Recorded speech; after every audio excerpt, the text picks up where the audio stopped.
കുറേ അധികം ഏജൻസീസും കാര്യങ്ങളൊക്കെ വാഗ്ദാനം ചെയ്യണതാണ് നിങ്ങൾക്ക് ഏകദേശം ജർമ്മനിയിൽ എത്തിയതിന് ശേഷം ഏകദേശം 3 മാസത്തിനുള്ളിൽ സ്പൗസിനെ കൊണ്ടുവരാം, 4 മാസത്തിനുള്ളിൽ സ്പൗസിനെ കൊണ്ടുവരാം എന്നുള്ള കാര്യങ്ങളൊക്കെ. അപ്പോൾ ഇത് എത്രത്തോളം ഫീസിബിൾ ആണ്, അല്ല എന്നുണ്ടെങ്കിൽ എത്രത്തോളം നിങ്ങൾക്ക് കൊണ്ടുവരാൻ പറ്റും, അല്ല എന്നുണ്ടെങ്കിൽ ഇതിൻ്റെ ഫുൾ സ്റ്റെപ്പ് ബൈ സ്റ്റെപ്പ് വീഡിയോയും കാര്യങ്ങളാണ് ഇന്നത്തെ വീഡിയോയിൽ ഞാൻ നിങ്ങൾക്ക് പറയാൻ പോകുന്നത്.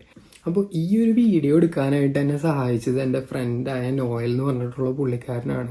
അപ്പോൾ പുള്ളിക്കാരൻ്റെ എക്സ്പീരിയൻസ് വെച്ചിട്ടുള്ള കാര്യങ്ങളെല്ലാമാണ് എനിക്ക് ഷെയർ ചെയ്ത് തന്നിരിക്കണേ. അപ്പോൾ ആ ഒരു എല്ലാ ഡീറ്റെയിൽസും സ്റ്റെപ്പ് ബൈ സ്റ്റെപ്പ് പ്രൊസീജിയേഴ്സും കാര്യങ്ങളെല്ലാനും ഞാൻ നിങ്ങൾക്ക് പറഞ്ഞു തരുന്നതായിരിക്കും. അപ്പോൾ നിങ്ങൾക്ക് മനസ്സിലാവും എത്രത്തോളം ഫീസിബിൾ ആണ്, അല്ല എന്നുണ്ടെങ്കിൽ എത്രത്തോളം പാടുണ്ട് നമ്മുടെ സ്പൗസിനെ ജർമ്മനിയിലോട്ട് എത്തിക്കാനായിട്ട് എന്നുള്ളത്. സോ ഞാൻ ഈ വീഡിയോയിൽ പറയാൻ ഉദ്ദേശിക്കുന്നത്, നിങ്ങൾ സ്റ്റുഡൻറ്റ് ലൈഫിൽ സ്പൗസിനെ കൊണ്ടുവരാനായിട്ട് ആഗ്രഹിക്കുന്ന ഒരാളാണെന്നുണ്ടെങ്കിൽ നിങ്ങൾ ഫേസ് ചെയ്യേണ്ട സ്റ്റെപ്സും കാര്യങ്ങളും എന്തൊക്കെയാണെന്നുള്ളതാണ് കംപ്ലീറ്റ് ആയിട്ട് പറയാൻ പോകുന്നത്. സോ നിങ്ങളുടെ സ്പൗസിനെ എപ്പോഴാണ് നിങ്ങൾക്ക് കൊണ്ടുവരാൻ പറ്റുക എന്നുണ്ടെങ്കിൽ, നിങ്ങൾക്ക് അതിന് വേണ്ട പ്രൊസീജിയർ സ്റ്റാർട്ട് ചെയ്യാനായിട്ട് ആദ്യമായിട്ട് വേണ്ട ഫസ്റ്റത്തെ മെയിൻ സാധനമാണ് നിങ്ങളുടെ RP കാർഡ്, അല്ല എന്നുണ്ടെങ്കിൽ റെസിഡൻസ് പെർമിറ്റ്.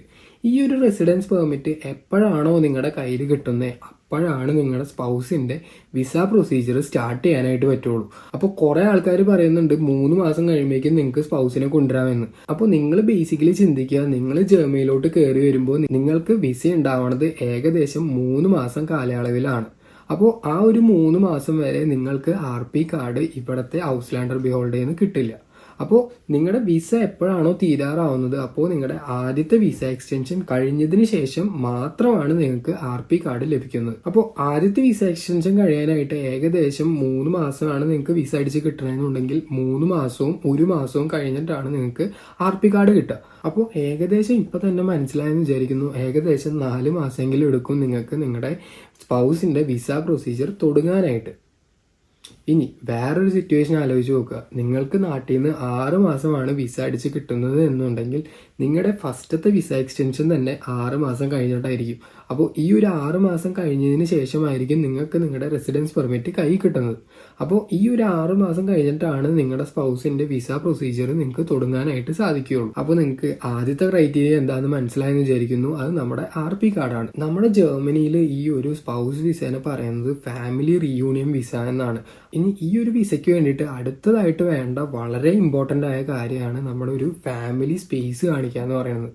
അപ്പോൾ ഈ ഫാമിലി സ്പേസ് എന്ന് ഉദ്ദേശിക്കുമ്പോൾ നിങ്ങൾ നിങ്ങളുടെ സ്പൗസിനെയാണ് കൊണ്ടുവരാൻ ആഗ്രഹിക്കുന്നത് എന്നുണ്ടെങ്കിൽ, ഇപ്പോൾ ജർമ്മനിയിലെ ലോ പ്രകാരം ഏകദേശം ഒരാൾക്ക് ജീവിക്കാനായിട്ട് ഏകദേശം 16 സ്ക്വയർ മീറ്റർ കാട്ടണം എന്നാണ്. അത് സിറ്റി ടു സിറ്റി ഡിപ്പെൻഡൻ്റ് ആണ്, പക്ഷേ ഏകദേശം 16 സ്ക്വയർ മീറ്റർ കാട്ടണമെന്നാണ്. അപ്പോൾ നിങ്ങളുടെ സ്പൗസും കൂടെ അക്കോമഡേറ്റ് ചെയ്യുകയാണെന്നുണ്ടെങ്കിൽ നിങ്ങൾ എന്തായാലും സ്പൗസിന് വേണ്ടിയിട്ടുള്ള സ്പേസും കാണിക്കണം. അപ്പോൾ ഏകദേശം നിങ്ങൾ ഒരു 30 സ്ക്വയർ മീറ്ററിൻ്റെ അപ്പാർട്ട്മെൻറ്റ് കാണിക്കേണ്ടി വരുന്നു. ഇനി അതുപോലെ തന്നെ നിങ്ങളുടെ കിഡ്സിനും കൂടെ അക്കോമഡേറ്റ് ചെയ്യണമെന്നുണ്ടെങ്കിൽ നിങ്ങൾ ഏകദേശം ഒരു കിൻഡർ സ്പേസ് ആയ ഏകദേശം ഒരു 9 സ്ക്വയർ മീറ്ററും കൂടിയും എക്സ്ട്രാ കാണിക്കേണ്ടി വരും.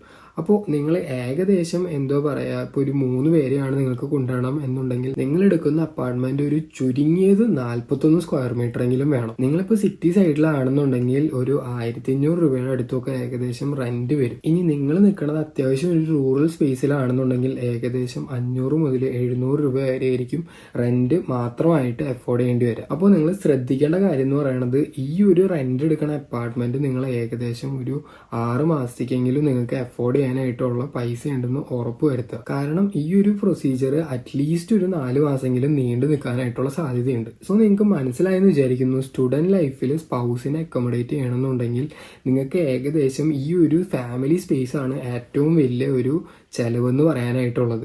ഇനി അതുപോലെ തന്നെ ഇനി നിങ്ങൾക്ക് അക്കമ്പനി ചെയ്യണ നിങ്ങളുടെ സ്പൗസിന് വേണ്ടിയിട്ട് നിങ്ങൾ ബ്ലോക്ക്ഡ് അക്കൗണ്ടും കാണിക്കേണ്ടതായിട്ടുണ്ട്. അപ്പോൾ ഈ ഒരു ബ്ലോക്ക്ഡ് അക്കൗണ്ട് കാണിക്കുന്നതിൻ്റെ ഉദ്ദേശം എന്താണെന്ന് വെച്ചിട്ടുണ്ടെങ്കിൽ, നിങ്ങളുടെ സ്പൗസിന് ഇവിടെ ജീവിക്കാനായിട്ടുള്ള എക്സ്പെൻസ് മീറ്റ് ചെയ്യുന്നു എന്ന് കാണിക്കുന്ന ഒരു തെളിവായിട്ടാണ് ഈ ഒരു ബ്ലോക്ക്ഡ് അക്കൗണ്ട് കാണിക്കേണ്ടത്. അപ്പോൾ ഈ ഒരു ബ്ലോക്ക്ഡ് അക്കൗണ്ട് എത്രയാണ് കാണിക്കേണ്ടതെന്ന് വെച്ചിട്ടുണ്ടെന്നുണ്ടെങ്കിൽ, നിങ്ങൾ സ്റ്റുഡൻ്റായിട്ട് കയറി വന്നപ്പോൾ എത്രയാണോ ബ്ലോക്ക്ഡ് അക്കൗണ്ട് കാണിച്ചത് ആ സെയിം ബ്ലോക്ക്ഡ് അക്കൗണ്ട് തന്നെയാണ് സ്പൗസിനും കാണിക്കേണ്ടത്.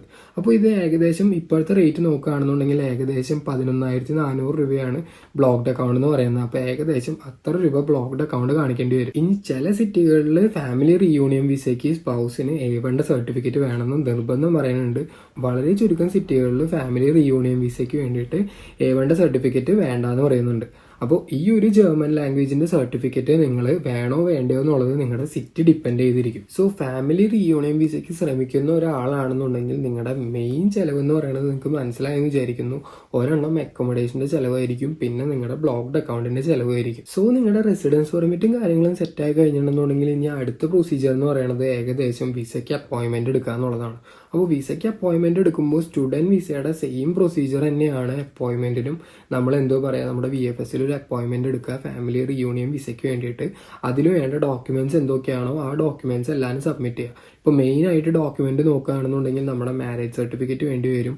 ഇപ്പോൾ നിങ്ങളുടെ സ്പൗസിനാണെന്നുണ്ടെങ്കിൽ, നിങ്ങളെ അക്കമ്പനി ചെയ്യുന്ന സ്പൗസിനാണെന്നുണ്ടെങ്കിൽ ജർമ്മൻ്റെ സർട്ടിഫിക്കറ്റ് വേണമെങ്കിൽ ജർമ്മൻ്റെ സർട്ടിഫിക്കറ്റ് വേണ്ടി വരും, മോട്ടിവേഷൻ ലെറ്റർ വേണ്ടി വരും, CV വേണ്ടി വരും, പിന്നെ സ്പൗസിൻ്റെ അക്കാഡമിക് ഡോക്യുമെന്റ്സ് വേണ്ടി വരും, പിന്നെ എക്സ്പീരിയൻസ് ലെറ്റർ ഉണ്ടെന്നുണ്ടെങ്കിൽ ആ ലെറ്റർ വേണ്ടി വരും. അതുപോലെ തന്നെ അടുത്തതായിട്ടുള്ളൊരു മെയിൻ ഡോക്യുമെൻ്റ് ആണ് നിങ്ങളുടെ ട്രാവൽ ഇൻഷുറൻസ്. നിങ്ങൾ സ്റ്റുഡൻ്റ് ആണെന്നുണ്ടെങ്കിൽ നിങ്ങൾക്ക് അതിൻ്റെ കൂടെ തന്നെ നിങ്ങൾക്ക് ട്രാവൽ ഇൻഷുറൻസും കിട്ടും. പക്ഷേ ബ്ലോക്ക്ഡ് അക്കൗണ്ട് സ്റ്റുഡൻ്റ് അല്ലാത്ത കാരണം നിങ്ങൾ തുടങ്ങുമ്പോൾ നിങ്ങൾക്ക് ട്രാവൽ ഇൻഷുറൻസ് കിട്ടില്ല, നിങ്ങൾ സെപ്പറേറ്റ് ആയിട്ട് എടുക്കേണ്ടതാണ്. ഇനി അടുത്തതായിട്ടുള്ള ഡോക്യുമെന്റ് എന്ന് പറയുന്നത് നമ്മുടെ ബ്ലോക്ക്ഡ് അക്കൗണ്ടിന്റെ കൺഫർമേഷൻ തന്നെയാണ്. പിന്നെ വേണ്ട ഡോക്യുമെന്റ് എന്താണെന്ന് വെച്ചിട്ടുണ്ടെങ്കിൽ ഈ പറഞ്ഞ ഫാമിലി സ്പേസ് തെളിയിക്കേണ്ട ഒരു ഡോക്യുമെന്റ്. അപ്പോൾ ഈ ഫാമിലി സ്പേസ് തെളിയിക്കേണ്ട ഡോക്യുമെന്റിന്റെ പ്രത്യേകത എന്താണെന്ന് വെച്ചിട്ടുണ്ടെങ്കിൽ ആരാണോ വിസയ്ക്ക് വേണ്ടി സ്പോൺസർ ചെയ്യുന്നത് പുള്ളിക്കാരൻ്റെ പേരിൽ തന്നെ ആയിരിക്കണം ഈ ഒരു അപ്പാർട്ട്മെന്റിന്റെ എൻമെൽഡിങ് ചെയ്തേക്കണം. എൻമെൽഡിങ് എന്ന് പറഞ്ഞിട്ടുണ്ടെങ്കിൽ രജിസ്ട്രേഷൻ ചെയ്തിരിക്കുന്നത്. അപ്പോൾ ഈ പറഞ്ഞ 41 സ്ക്വയർ മീറ്റർ അല്ല എന്നുണ്ടെങ്കിൽ അത്രയും വലിയൊരു അപ്പാർട്ട്മെന്റിന്റെ ഫുൾ എൻമെൽഡും ഒരു ഒറ്റ ആളുടെ പേരിലായിരിക്കും രജിസ്റ്റർ ചെയ്തിട്ടുണ്ടാവുക. ആ ഒരു അപ്പാർട്ട്മെന്റ് കംപ്ലീറ്റ്ലി ഒരാളുടെ പേരിൽ തന്നെ ആയിരിക്കണം രജിസ്റ്റർ ചെയ്തിട്ടുണ്ടാവുക.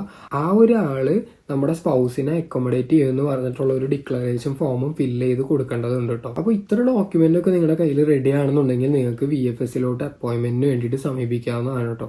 അപ്പോൾ നിങ്ങൾ VFSന്റെ സൈറ്റിൽ പോയിട്ട് നിങ്ങൾക്ക് അപ്പോയിൻമെന്റും കാര്യങ്ങളൊക്കെ എടുത്തതിന് ശേഷം നിങ്ങൾ ആ ഒരു അപ്പോയിൻമെന്റ് ഡേറ്റിൽ പോയിട്ട് നിങ്ങളുടെ ഡോക്യുമെന്റും കാര്യങ്ങളെല്ലാം സബ്മിറ്റ് ചെയ്യുക. അപ്പോൾ നിങ്ങളുടെ ഡോക്യുമെന്റ് സബ്മിഷന് ശേഷം ഏകദേശം 2 ആഴ്ച കഴിയുമ്പോൾ നിങ്ങളുടെ എംബസിയിൽ നിന്ന് നിങ്ങളുടെ ഡോക്യുമെന്റ്സ് എല്ലാവരും ഏത് ഹൗസ് ലാൻഡർ ബിയോൾഡയിലാണോ നിങ്ങളുടെ ഫാമിലി റീയൂണിയൻ വിസയ്ക്ക് വേണ്ടിയിട്ട് നിങ്ങൾ അപ്ലൈ ചെയ്തെന്നുണ്ടെങ്കിൽ ആ ഒരു ഹൗസ് ലാൻഡർ ബിയോൾഡയ്ക്ക് നിങ്ങളുടെ ഡോക്യുമെന്റ്സ് എല്ലാവരും പ്രൊവൈഡ് ചെയ്യുന്നതായിരിക്കും. അപ്പോൾ നിങ്ങളുടെ സ്പൗസ് നിൽക്കുന്നത് ഏതൊരു സ്റ്റേറ്റിലാണോ ആ ഒരു സ്റ്റേറ്റിൻ്റെ ഹൗസ് ലാൻഡർ ബിയോൾഡയ്ക്കാണ് നിങ്ങളുടെ ഡോക്യുമെന്റ് വന്നെത്തുക. അപ്പോൾ ഒരു എക്സാമ്പിൾ എടുക്കുകയാണെന്നുണ്ടെങ്കിൽ നിങ്ങളുടെ സ്പൗസ് നിൽക്കുന്നത് ഇപ്പോൾ ഒരു ഹാലെ എന്ന് പറയുന്ന സിറ്റിയിലാണെന്നുണ്ടെങ്കിൽ നിങ്ങളുടെ ഹാലയത്തെ സിറ്റിയിലത്തെ ഹൗസ് ലാൻഡർ ബിയോൾഡയിലായിരിക്കും നിങ്ങളുടെ ഈ പറഞ്ഞ വൈഫിൻ്റെ ഡോക്യുമെന്റ് എല്ലാവരും എത്തുന്നത്. ഇനി എന്തെങ്കിലും സംശയങ്ങളും കാര്യങ്ങളും അല്ലെങ്കിൽ 3 മാസം കഴിഞ്ഞിട്ട് നിങ്ങളുടെ വിസ അടിച്ച് കിട്ടിയില്ല അല്ലാന്നുണ്ടെങ്കിൽ അങ്ങനത്തെ പ്രശ്നങ്ങളും കാര്യങ്ങളൊക്കെ ഉണ്ടെന്നുണ്ടെങ്കിൽ നിങ്ങൾ സമീപിക്കേണ്ടത് നിങ്ങളുടെ ഏത് ഹൗസ് ലാൻഡർ ബിയോൾഡയ്ക്കാണോ നിങ്ങൾ അപ്ലൈ ചെയ്തേക്കണമെന്നുണ്ടെങ്കിൽ ആ ഒരു സ്റ്റേറ്റിലെ ഹൗസ് ലാൻഡർ ബിയോൾഡയ്ക്കാണ് നിങ്ങൾ മെയിൽ അയച്ച് സംശയങ്ങളും കാര്യങ്ങളൊക്കെ ചോദിക്കേണ്ടത്. അല്ലാതെ നിങ്ങൾ എംബസിക്ക് എല്ലാ സംശയങ്ങളും കാര്യങ്ങളൊക്കെ ചോദിക്കുന്നത് നിങ്ങൾ സ്റ്റുഡൻറ് വിസയ്ക്ക് അയക്കുന്ന മെയിൽ ID-യിലോട്ട് അയക്കുകയാണെന്നുണ്ടെങ്കിൽ അവർ നിങ്ങളുടെ ഹൗസ് ലാൻഡർ ബിയോൾഡേനെയാണ് കോൺടാക്ട് ചെയ്യാനായിട്ട് പറയുക. അപ്പോൾ നിങ്ങൾ ഡയറക്റ്റ് ഈ ഒരു ഹൗസ് ലാൻഡർ ബിയോൾഡ് ഏതാണോ ആ ഒരു സ്ഥലത്ത് നിങ്ങൾ കോൺടാക്ട് ചെയ്യാനായിട്ട് ശ്രമിക്കുക. ഇനി സ്പൗസ് വിസ കിട്ടാനായിട്ട് എത്ര കാലാവധി എടുക്കുന്നത് നോക്കാം. സ്പൗസ് വിസ കിട്ടാനായിട്ട് ഒരു 3 മാസം തൊട്ട് ഒരു 6 മാസം വരെയാണ് സാധാരണ കാലാവധി പറയുന്നത്. ഇതിന്റെ കാലാവധി മെയിൻലി ഡിപ്പെൻഡ് ചെയ്യുന്നത് നിങ്ങളുടെ ഡോക്യുമെന്റ്സ് ഹാൻഡിൽ ചെയ്യുന്ന ഓഫീസർ ആരാണോ ആ ഒരു പുള്ളിക്കാരൻ്റെ ഒഴിവും കാര്യങ്ങളും അനുസരിച്ചാണ് നിങ്ങളുടെ കാലാവധി മെയിൻലി ഡിപ്പെൻഡ് ചെയ്യുന്നത്. അപ്പോൾ നിങ്ങളുടെ ഡോക്യുമെന്റ് എത്ര പെട്ടെന്നാണോ ആ ഒരു ഓഫീസർ പ്രോസസ്സ് ചെയ്യുന്നത് അത്ര പെട്ടെന്നാണ് നിങ്ങൾക്ക് വിസ കിട്ടുന്നത്. ഇപ്പോൾ ആ ഒരു ഓഫീസർ നിങ്ങൾ വെക്കേഷന് പോവുകയാണെന്നുണ്ടെങ്കിൽ നിങ്ങളുടെ ആ ഒരു ഡോക്യുമെന്റ് അവിടെ പെൻഡിങ്ങിൽ വെക്കുന്നതായിരിക്കും. വേറൊരു ഓഫീസർക്കും ആ ഒരു ഡാറ്റ കൈമാറുന്നതല്ല, ഒരാളായിരിക്കും നിങ്ങളുടെ ഡീറ്റെയിൽസ് കാര്യങ്ങളെല്ലാവരും ഹാൻഡിൽ ചെയ്യുന്നത്. പുള്ളിക്കാരി അല്ലാന്നുണ്ടെങ്കിൽ പുള്ളിക്കാരൻ്റെ മെയിൽ ID ആയിരിക്കും നിങ്ങൾക്ക് തരുന്നത് കോൺടാക്ട് അഡ്രസ്സ് ആയിട്ട്. അപ്പോൾ ശരിക്കും പറയണമെന്നുണ്ടെങ്കിൽ ആ ഒരാളുടെ കാലാവധിയും ഒഴിവും അനുസരിച്ചിരിക്കും നിങ്ങളുടെ വിസയുടെ ടൈം എന്ന് പറയുന്നത്. സോ ചിലവർക്ക് 2 മാസം കൊണ്ട് കിട്ടിയവരുണ്ട്. അപ്പോൾ അവർ പറയും ഏകദേശം 2 മാസം കൊണ്ട് പരിപാടി തീരും. പക്ഷെ ചിലവർക്ക് ഏകദേശം 6 മാസം വരെ എടുത്തവരുണ്ട് ഫാമിലി റീയൂണിയൻ വിസ കിട്ടാനായിട്ട്. ഇനി ഈ ഒരു വിസേനെ അടുത്തതായിട്ട് എഫക്ട് ചെയ്യുന്ന വേറൊരു കാര്യമാണ് നിങ്ങളുടെ സിറ്റി എവിടെയാണ് നിൽക്കുന്നത് എന്നുള്ളത്. അപ്പോൾ നിങ്ങൾ ഏത് സിറ്റിയിലാണ് നിൽക്കുന്നതെന്ന് വെച്ചിട്ടുണ്ടെങ്കിൽ ആ ഒരു സിറ്റിയുടെ ഹൗസ് ലാൻഡർ ബിയോൾഡയുടെ സ്പീഡും കാര്യങ്ങളും അനുസരിച്ചിരിക്കും നിങ്ങളുടെ ഈ ഒരു ഫാമിലി റീയൂണിയൻ വിസ പ്രോസസ്സ് ചെയ്യണതിൻ്റെ ടൈം എന്ന് പറയുന്നതും ആ ഒരു സിറ്റിയുടെ ഹൗസ് ലാൻഡർ ബിയോൾഡയുടെ കാര്യങ്ങൾ ചെയ്യുന്ന ടൈമിനെ ഡിപ്പെൻഡ് ചെയ്തിരിക്കും. സോ ഇത്രയൊക്കെയാണ് നമ്മുടെ ഫാമിലി റീയൂണിയൻ വിസ അല്ല എന്നുണ്ടെങ്കിൽ നമ്മുടെ സ്പൗസ് വിസേനെ കുറിച്ച് പറയാനായിട്ടുള്ള മെയിൻ കാര്യങ്ങൾ.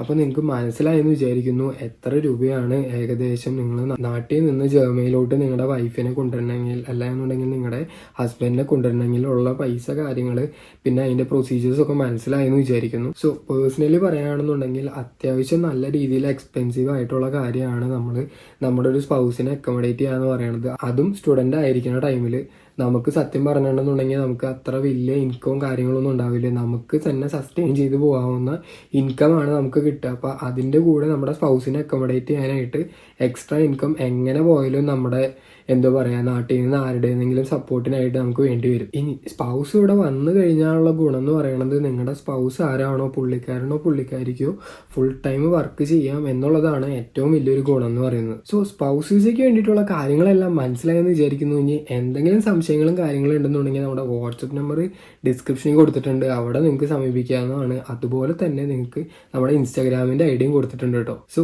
അത്രയ്ക്കുള്ള ഈ ഒരു വീഡിയോയിൽ. അങ്ങനെയാണെന്നുണ്ടെങ്കിൽ അടുത്തൊരു വീഡിയോയിൽ കാണാം. ശരി എന്നാൽ.